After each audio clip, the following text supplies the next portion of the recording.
This is the Midlife Mischief Club podcast with Jon and Alvin.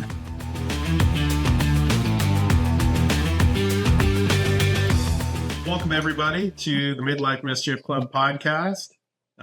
Today, we have Bill Bradley joining myself and Alvin. And Bill is a registered dietitian. He is an author, co-author of an excellent Mediterranean recipe book, and is the founder of MediterraneanLiving.com. Bill is also my cousin. We're really happy you're joining us here today, Bill. It's great to be here. This is something we're really excited to talk to you about. Bill, I've had a lot of interest in health and nutrition over the years. I know, Alvin, you're really interested in healthy eating as well. Absolutely. We're looking forward to some daily tips on living longer. Awesome. I'm ready to give them. Bill, can you tell us a little bit about how you got started in interest in sort of diet, nutrition, and then why you're focused specifically on Mediterranean diet and Crete? Sure. Yeah. As you know, Jon, when I was younger, I was overweight, and my mom was very overweight as well. And so I had a lot of interest in nutrition really from the time I was probably like 10 or 11. I personally wanted to not go down the same path that she had gone down. And I had really been taught a lot of habits by her on kind of not so much unhealthy eating, but a way of eating that wasn't going to be healthy for me in the long run and also wouldn't be good for my weight. And so I had been interested in it for a long time. And then I became a dietitian mostly because I actually wanted to help kids with weight loss. And when I got out of nutrition school, I had gained like 30 pounds in nutrition school, which was a very interesting thing, which I did lose. But after that, I ended up working in a hospital. It was a 1-year lifestyle modification program for people with heart disease. And the doctor there was using the Mediterranean diet. And so I started learning about it. And really, like the second I started learning about it, I realized that for myself, it really was the answer, because it wasn't like some crazy diet where I had to restrict foods or where like, where it was something that I wouldn't be able to do for a long time. Right. And it was also something that, is like steeped in tradition, and, it's been around for thousands and thousands of years, and it's very well studied. And so I started learning about it, mostly from books. And then I decided that I was going to go to the Mediterranean to really learn about it. So I lived on the island of Crete for a winter, basically. And wow. I decided to go to Crete because traditionally they're known to be, if not, or some of the healthiest people, if not the healthiest people in the world. And so I went there, and what I learned right away within, like a week of being there, was that everything that I had learned in the books, not everything, but much of what I learned in the books, much of what I learned on the websites was completely wrong and wasn't really the Mediterranean diet. And so as I learned more and I started talking to more people there and seeing and like going into the villages way up in the mountains and really talking to the people that were 90 years old or 100 years old and seeing the way that they ate was really eye-opening and fascinating. And again, not what I had expected, as far as, there were definitely some big surprises in what the Mediterranean diet actually is. And I think that's a great kind of segue into how do you describe it in terms of what you think the Mediterranean diet really is? So first of all, as I said, it's a high-fat diet. They're eating upwards of 40 to 50% of their calories from fat, depending on where you are in the Mediterranean. And most of that fat is from extra virgin olive oil. So they are having recipes that have a cup of olive oil in it. And people are always like, how can I have that much olive oil and keep my weight off? The answer is that the rest of what's in like a stew that has a cup of olive oil is very low calorie, like beans and vegetables. And the fat actually helps fill you up so that you eat less. And so, you can lose weight eating that kind of a high fat diet. So they eat a high fat diet, and our weight loss program is high fat. And then they eat lots and lots of vegetables, lots of fruit. And I mean, like I said, lots. They'll have meals that are really vegetable based. And then the number one protein in the Mediterranean, or at least in these areas, are beans. Whereas the number one protein here in America is meat.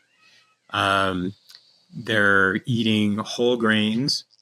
They do eat bread almost every day, almost every meal. And then they eat meat, chicken, and fish on occasion.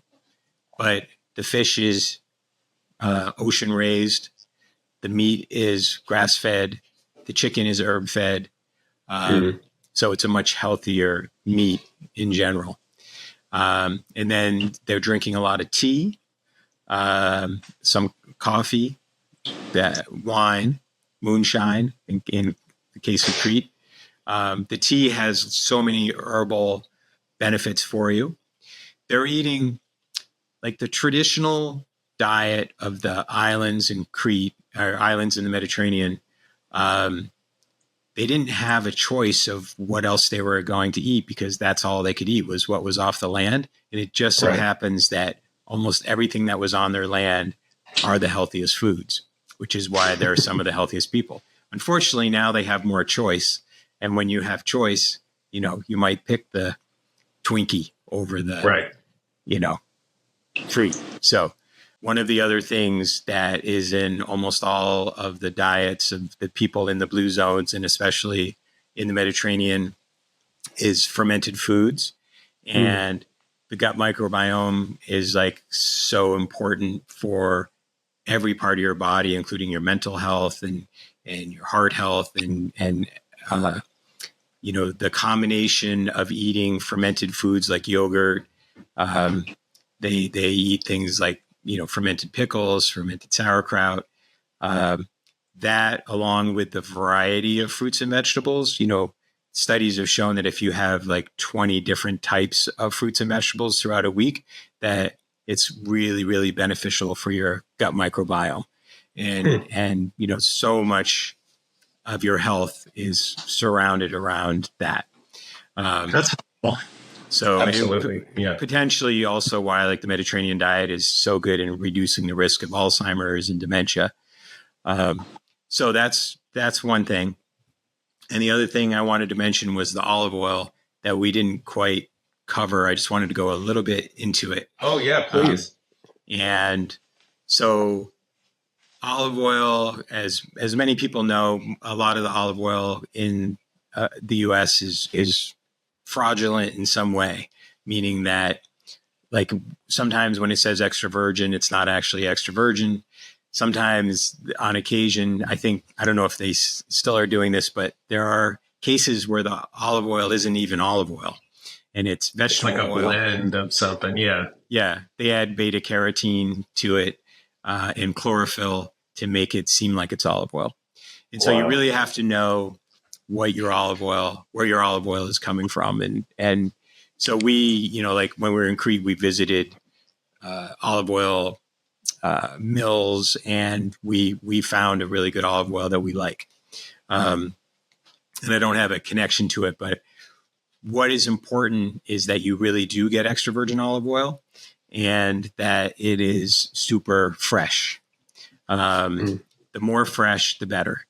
And the way that you know if your olive oil is fresh is if you take a sip of it. I just happen to have a shot glass of olive oil right here. Before you sip it, the way to know that your olive oil is fresh, and this is a very important piece of your olive oil, is that when you sip it, in about 10 seconds, you should feel a peppery burn in your throat. And the thing, a lot of people think that the peppery burn means that the olive oil is bad. Actually, what that peppery burn means is that the olive oil is very, very good. And that burn, what causes that burn is a chemical called oleocanthal. And that oleocanthal is a very strong anti-inflammatory. And I spoke with this guy who was from the Athens, was like a school of pharmacy, I think it was. And he had found this text from 1,000 years ago, a Greek text. And it said that if you have a headache or a toothache, that you should take olive oil, because it's such, it actually, the oleocanthal actually mimics the chemical that's in ibuprofen. So it's that's how strong of an anti-inflammatory is. So what we're going to do is we're going to take a sip, swallow it, and see if you feel a burn in your throat. All right. Cheers. Usually takes about 10 seconds. Oh, 2 teaspoons. Oh, mine is. Definitely. Yeah. Yeah. It's like a little bit of spice. Yeah. Yeah. If you are in the Mediterranean and you take a little cup of olive oil that they just pressed and it came from olives that were just picked within 24 hours, you're almost going to choke on it. It's so strong. And that's the kind of olive oil that they recommend that you have, or recommended 1,000 years ago if you have a toothache or a headache. So it is important that you eat more olive oil, but it's also important the type of olive oil that you eat. If you look at just a general Mediterranean cookbook or a Mediterranean website, they might use like in a recipe, maybe a tablespoon or 2 of extra virgin olive oil. Right. And they say, oh, they eat a lot of olive oil there.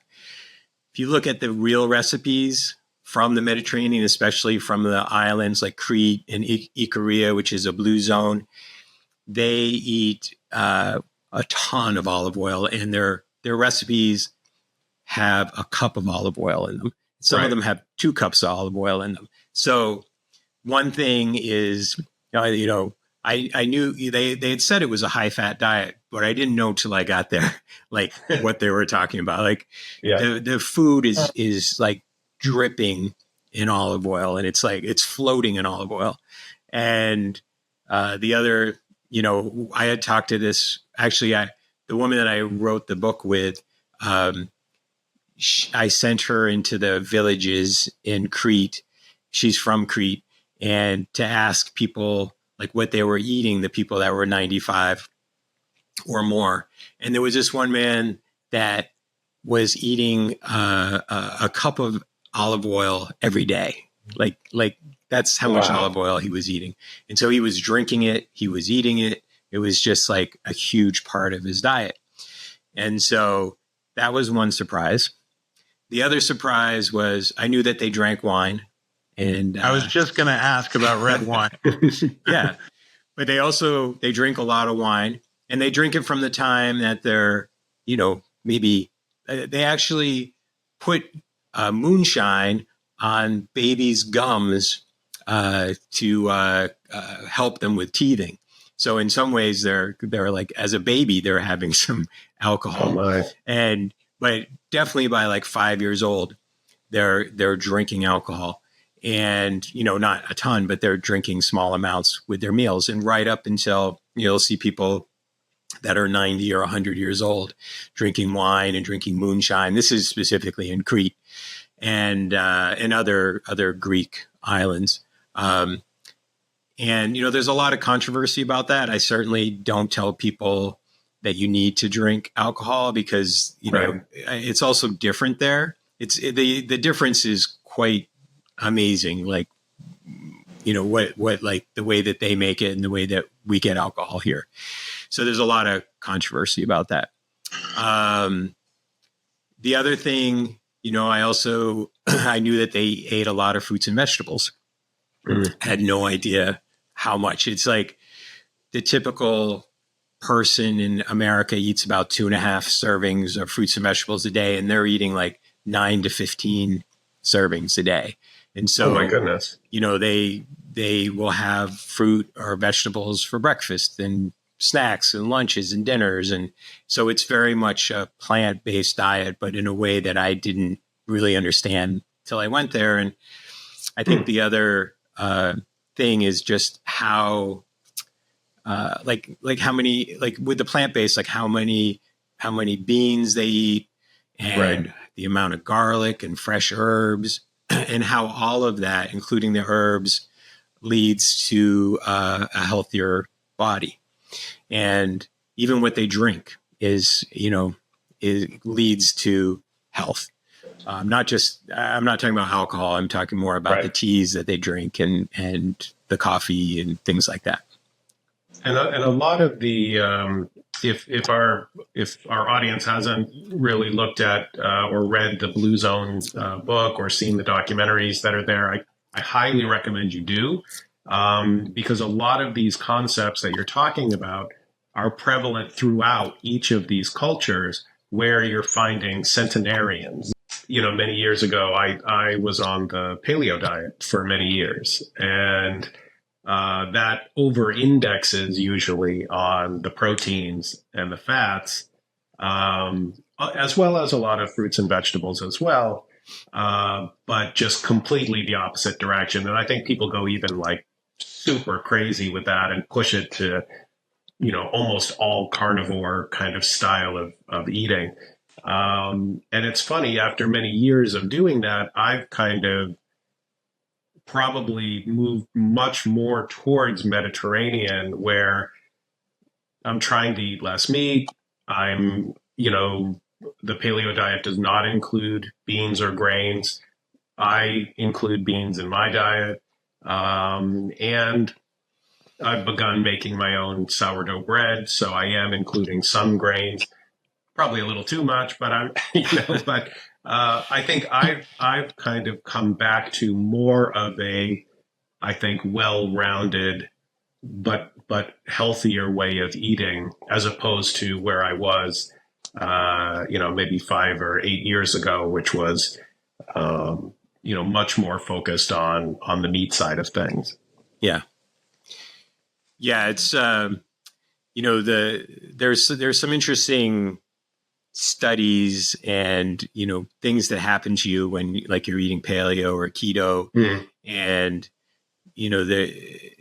basically because people that are eating that way, a lot of the times they're taking a lot of processed foods out, which is also Mediterranean. They do have a positive health effect because of it, but then also there can be more inflammation because of the meat. And, there's things that can happen to people. And it's also not so much paleo, but like the keto diet, it's very hard to sustain over a long period of time. Anyone can do anything for a short period of time, but when you're trying to maintain a lifestyle, something that you're really going to carry through for many, many years, or potentially the rest of your life, it has to be sustainable. I ended up losing 50 pounds eating the Mediterranean diet, and I did it. It was slow. And, when we have a weight loss program that I created for people, and, when they come in there's all these like things that people have to kind of learn as they go in, is like, one, that, it's okay to eat fat because they've been trained that they shouldn't eat fat. And the second one is that they should be losing like 4 or 5 pounds a week. And that is unsustainable. That's, your body has no time to catch up with something like that, and ends up basically in panic mode. And so that's why, like, I lost that weight probably like 10 years ago now. And I've been able to keep it off because I just keep eating. And, it's funny because when you're eating Mediterranean, like you eat, it feels like you're eating more food. And you're like, I feel like I just like eat all day because this is what I do. But I don't have an issue with it anymore. And that's like a thing that so many people come in and it's kind of like a phew, like, oh, thank God. Like I can finally stop worrying about this and actually just enjoy my food, lose weight, feel better.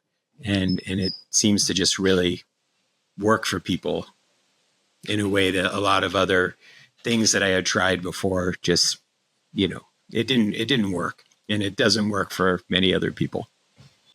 I'm eager to hear about your book too, about, I'm sure elements of it are partly cookbook. Yeah. Well, this particular book is almost all cookbook because basically what happened was when I went to Crete that first time, my goal was to collect 5 recipes a week for the whole time that I was there. In the last 2 weeks I was there, I had 5 recipes. Like it didn't work. and when people in Crete say that if you have something you want, it's going to happen, but it's not going to happen the way you think. And so like 2 weeks before I was about to leave, I was like, I told this woman that I had met there, I was like, oh, I only got 5 recipes. She was American. And I said, oh, I got 5 recipes. And she goes, oh, I just heard from this other friend of mine that's Canadian. She has a friend that's from Crete that wants to write a cookbook, but she doesn't have the resources to do it. I was like, let me meet that woman. And so that was Koula, who I co-wrote the book with. And she hand wrote 100 recipes in 2 weeks. And oh my goodness. And then we spent a year creating making the recipe. Like I had to try every recipe. And then she actually came to America and spent 2 weeks with me working on the recipes we couldn't figure out. And so it's very much, it's like the very traditional recipes of her family from like 1950s, 1960. There's a menu in there that's like, this is the menu that they ate in 1960 when they were like really the healthiest people in the world and had the highest longevity rates in the world. And so it's much more of a recipe book than like, I don't write a lot in it. We want to do a new version of it, but there's not a lot of pictures in it. It's just a simple book, but we've sold, thousands and thousands of copies. Oh, congratulations. That's impressive. That's great. Thank you. Can you clarify something I'm very, very interested to know? Sure. So we love Italian food in this house. We also love Mediterranean food. I mean, we had gyros last night, which I think might qualify as Mediterranean. But I've got boys who are, they pound pasta. So I'd like to understand, please, like maybe not all Italian food will qualify as Mediterranean, but what, like, maybe to keep it simple, like what kinds of pasta would you say, what would make it Mediterranean? What would make it not Mediterranean? Great question. First of all, Italian is Mediterranean. That's what I was saying. Okay. Yeah. Specifically, I mean, the healthier people in the Mediterranean tend to be from southern Italy, but they eat lots of pasta there. The difference is, like I talk about how, like, if you go to a restaurant in America, an Italian restaurant in America, it's going to be like half a pound of pasta, half a pound of meatballs, and then a little tiny iceberg lettuce salad, and a big thing of white bread, basically. Yeah. And so if you're actually in Italy and like not so much like a tourist part of Italy, but if you go into the villages in Italy, you're going to find pasta, just regular semolina pasta, pretty much the same as what you're probably eating. So it's not necessarily whole grain. It can be a little bit more whole grain than ours. It's also non-GMO because it's in Europe, and so that's going to be another difference. Yeah. But what you're going to see is that there's huge bowls of cooked vegetables, huge bowls of a salad. There's going to be there is going to be pasta. There's going to be meat, but there's just going to be completely. I mean, not always meat, but there might be meatballs. It could be. There's so many different types of pasta. There's pesto pasta and garlic pasta, and so forget what I said about the meatballs. But sometimes they have the meatballs, but it's completely surrounded by vegetables. So it's that they're still eating pasta, and they eat a lot of pasta, but the vegetables and the olive oil, and it's all fresh. The meat is grass fed. The vegetables are almost always organic, just naturally, because they're not using pesticides. Yeah, they're grown in the garden, they're grown in the garden. They're local. They're they're like the perfect vegetable. And then for dessert, they're eating fruit, and so they're getting all of these vegetables plus the pasta. And so, with a teenager, if they're a teenage boy, for example, if he's like an athlete or very active, they need a lot of calories. And so, yes, they tend to need that kind of nutrition. But it's good if you can like add vegetables with it. The tomato sauce is a good vegetable. It's actually a fruit, but won't get into that. But, that's a good thing to add to it. But like when we make pasta, we have almost a 4-year-old. We have a 4-year-old, and she loves pasta too. And kids, just love pasta.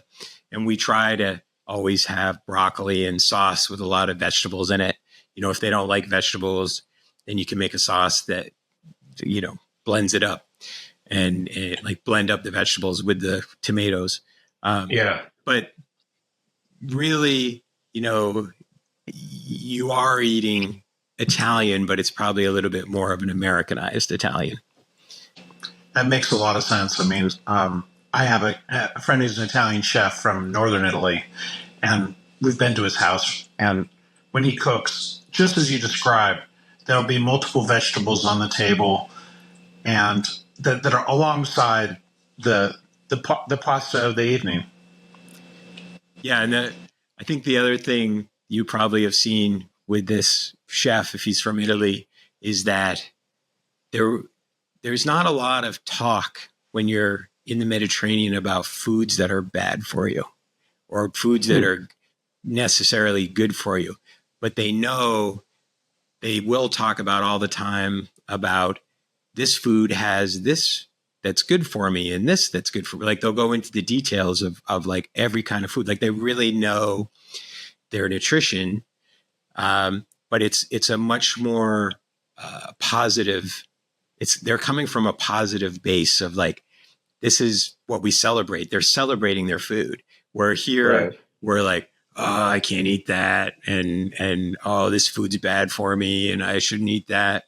And so it's a very different mindset as well. And it's like it's really, it's another thing that takes some learning to be able to say, oh, I'm going to eat this and I'm going to celebrate it. Even if it's like a food that's not as healthy, I'm just going to eat it and celebrate it because usually I'm eating really healthy food.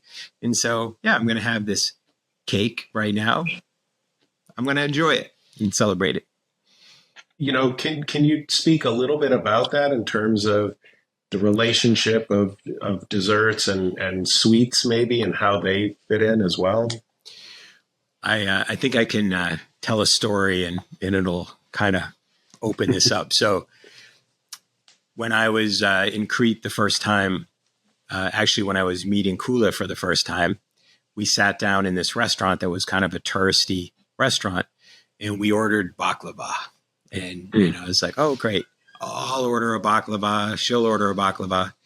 Each one was literally like this big and full of syrup and all kinds of stuff.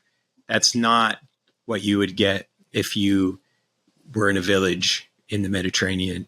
Usually a sweet, and it's not every day, but a sweet, like a small sweet. It could be a little cookie. It could be baklava. It could be like a cannoli, anything like that. So you will get in the afternoons, sometimes a small dessert. It won't be as sweet as what you're going to get in a lot of American places. But they do have something like in Crete called spoon sweets, which is basically just fruit that's in it's usually like skins of fruit that's in a syrup. And so they might have that after the meal, but it's not an everyday thing. That the thing that's eaten the most in the villages in the Mediterranean is fruit. Right. And then you will have an occasional sweet. But even like if you think about what baklava is, if you're making it the traditional way, it's honey that's made from in Crete. It's these bees that pollinate thyme, so it's called thyme honey. And then it's nuts like pistachios or walnuts, and then and then it's phyllo dough, and then olive oil. And so it's actually, even though it can be sweet, it's still pretty good for you. We're all north of 50, and our metabolism changes as we get older a little bit, and it can be more difficult to kind of keep the weight off. And you've said you've been able to maintain it with your way of eating. Can you give people some guidance as we're aging, how what you would recommend to sort of get started along this sort of lifestyle? Yeah, I think when you're starting the Mediterranean diet, I mean, really, it's as simple as find some recipes and start making it, or find like really traditional Mediterranean restaurants. Try eating there. We're lucky we have 2 Moroccan restaurants owned by 2 brothers that are strangely a block away from each other in town. And but yeah, I think I would say the majority of the people that get programs from us to do the weight loss. We have a weight loss program, Mediterranean Way program, a Mediterranean 30 program, and a membership program. And the majority of people are over 50. And when they come in, they're often very discouraged. They've been on all these different types of diets to lose weight. And, many of them are just like, I just didn't know that it was going to be as easy as this, that I can actually enjoy my food. And really, for weight loss, the thing that we say to people is that the first thing you need to do is feel good. And then when you feel good, then you can worry about losing weight. You need to, do the things throughout your day that make your brain feel good, that make your stomach feel good, your body. And, so that's more than just food, but it's definitely like cutting out processed foods. If you have an issue with alcohol, it's making you tired, or, anything that's bringing you down, like try to take that out. But then also, the movement. There was an interesting, when I was on the island of Ikaria, and that island has the highest rate of people in the world to live over 100 years old. It's also a blue zone. It's a Greek island. And while I was there were these 2 podcasters from Australia, and they had this show about living to be over 100, or living to be 100. And so they had been interviewing all these people about what it was, all these people that lived to be 100, what it was that got them there. Nutrition was in the top 10. Exercise was in the top 10. You want to guess what number 1 was? The number 1 reason why people thought that they lived to be 100? The answer was purpose. Yeah. Because you see people, and you see this all the time, like people retire and they don't have a purpose, and then suddenly they're sick and not doing well. And then you see other people, that do have a purpose. Like my dad, has a very strong purpose, and he like he's still doing things. He's building solar ovens, and wow. He's almost 90. And your dad had a very strong purpose as well. And so it's like, that is a huge piece of, if you're over 50 and you feel purposeless, I would say get a purpose first. Find something that you're really excited about. And then do whatever you can to make yourself feel good. And I don't mean feel good like, oh, I'm going to eat this, hot dog and French fries and feel good in the moment and then feel, get indigestion afterwards and feel crappy, which I still do once in a while, of course. But to do the things for the majority of your day that are the things that are really going to be healthy for you and make you feel good. And then when you're, I was I love how this is also a prescription for kind of personal joy in addition to longevity. Yeah. And when you said about, I don't know exactly how you said it, but people in the Mediterranean on the islands are famous for being in their 90s and still making love on a very, regular basis. And they're like very proud of it. And, in Korea, you see old people riding motorcycles, like people in their 80s and 90s riding motorcycles and jumping into the Mediterranean Sea every day. And, and they are respected in a way, that is so important. They're respected as elders and they have a purpose because they're teaching and taking care of the younger people. And so, right, community connection, like they say in the Blue Zone. Yeah. Yes, that's right. They don't lose that connection, and there's also a very strong sense of connection in villages. They have these regular big parties, and we went to some in Crete, and it's just in Korea. It's just amazing. Everybody's there. The entire village is there, and they're like making food and it's still, this is another thing is, and a lot of times in America, in the US, when we celebrate something, we got to have cake and ice cream and meat and, hot dogs and hamburgers. And in a lot of the Mediterranean, their celebrations are pretty much the same food. They're still eating lots of vegetables. They might have more meat that day or something, but sure, they're not pulling out a cake and ice cream. They might have a sweet, but they're still having all the vegetables and all the healthy grains and all of that they would have any other day. But I imagine, Bill, when you were in Crete, that maybe you didn't own a car. And I'm a believer that when you're close to things, you're relying on your own feet to move around, you're seeing people. Anyway, I just think that's also part of health, right? So could you speak to that? I remember walking from the town that I was in, walking way up into the villages, and it's a normal thing there to do that. It's not, to walk from a village to another village was a normal thing. And because they didn't have a lot of cars and roads, and you're right. Like we have to go to the gym, because we drive everywhere. We don't think to just go for a walk.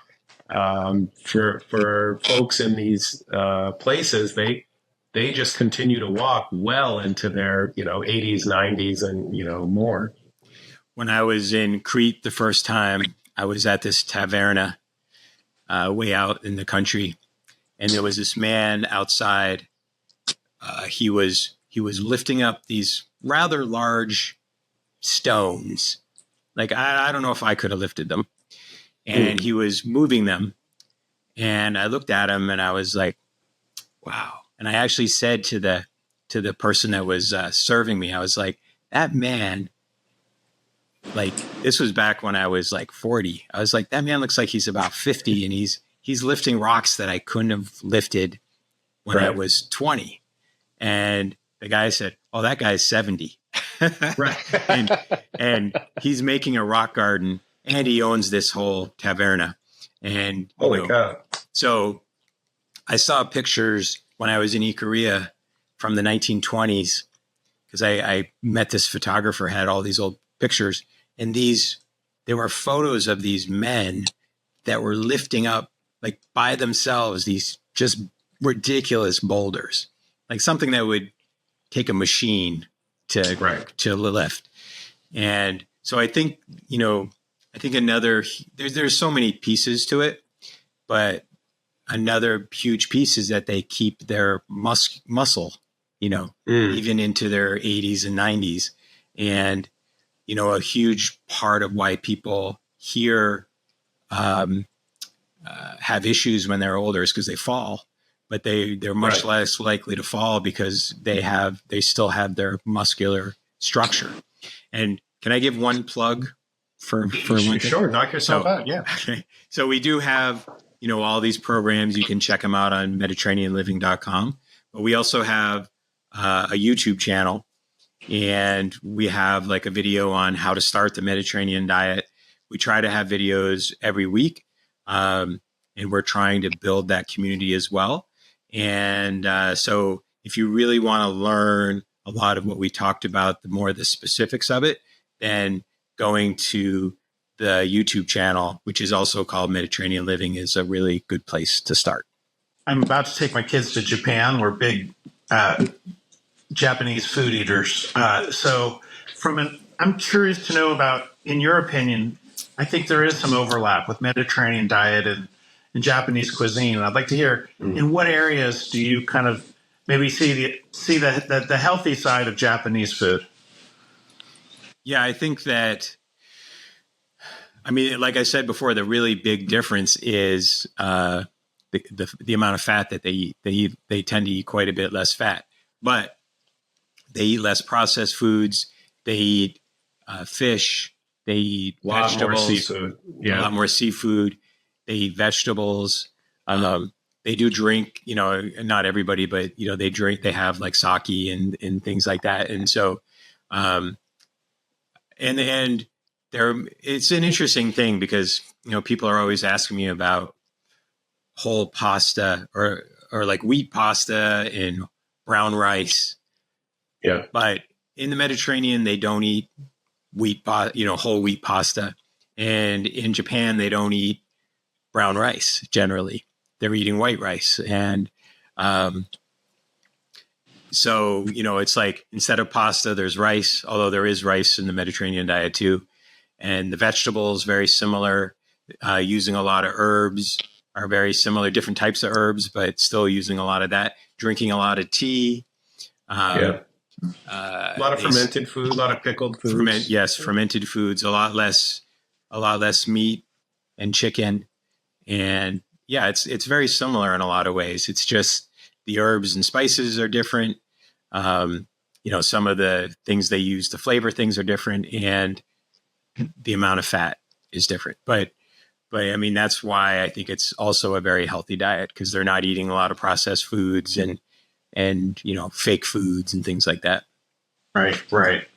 Very helpful. Enjoy your trip. Thank you so much. Thanks for everything. This was inspiring. Oh, you're welcome. Yeah, very much so, Bill. Thank you for joining us. Diet and nutrition and wellness is something I've been really interested in for many years, and I've always appreciated your commitment to it, and love everything you're doing with Mediterranean Living. I think it's a great resource for people to learn how to begin, and then able to just carry on learning more recipes, learning more about the lifestyle. And we really appreciate you coming and talking with us, Bill. We really appreciate it. Yeah. Can you repeat your URL, Bill? Yeah, it's mediterraneanliving.com.